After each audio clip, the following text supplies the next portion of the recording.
धुळे मनपाच्या महापौर आणि उपमहापौर पदाची शुक्रवारी निवड प्रक्रिया पार पडली। यात सत्ताधारी राष्ट्रवादी काँग्रेसच्या कल्पना महाले यांची महापौरपदी तर उमेद अन्सारी यांची उपमहापौरपदी निवड झाली। महापौर पदाचा 2.5 वर्षांचा कार्यकाळ संपुष्टात आल्याने ही निवड प्रक्रिया घेण्यात आली। मागील काही दिवसांपासून महापौर पदाच्या निवडीबाबत शहराच्या राजकीय वर्तुळात मोठी चर्चा रंगली होती। या चर्चेला आता पूर्ण विराम मिळाला असून महापौरपदी ठरल्याप्रमाणे कल्पना महाले यांची निवड करण्यात आली आहे। विशेष म्हणजे सेना भाजपनेही महापौर व उपमहापौर पदासाठी आपल्या उमेदवारांचे केवळ एक औपचारिकता म्हणून अर्ज दाखल केले होते।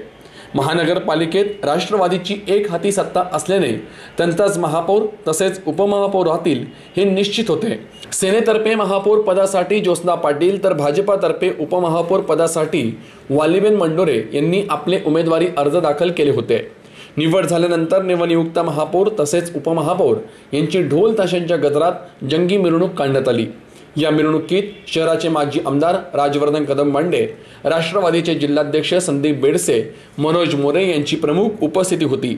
यावेळी राष्ट्रवादीच्या कार्यकर्त्यांसह समर्थकांची मोठी गर्दी होती।